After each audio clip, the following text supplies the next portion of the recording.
akal Charity let anda Zisu tu boy asi Zisu tu siang pasang asi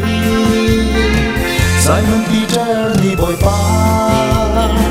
Zawin di chung akal Sisiak charity let Tommy Peter chu anpilte Charity let thong han se Ôi Giêsu Christ ni atay di Idin kanun na aharna Ôi Giêsu Christ ni atay di Ôi Giêsu Christ ni atay di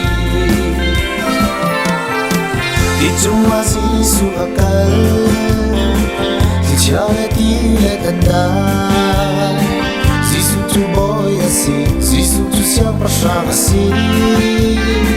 Simon Peter ni boy pa Zawin di chung akal Sisiak charity let Tommy Peter chu anpilte Charity let thong han se Ôi Giêsu Christ ni atay di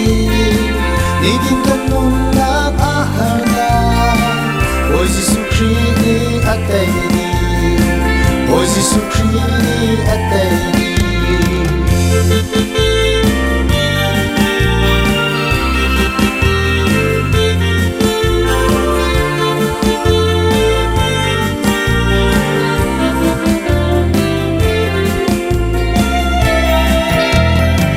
Itong wa Giêsu akal Charity let anda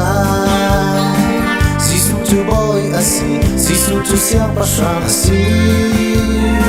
Simon Peter ni boy pa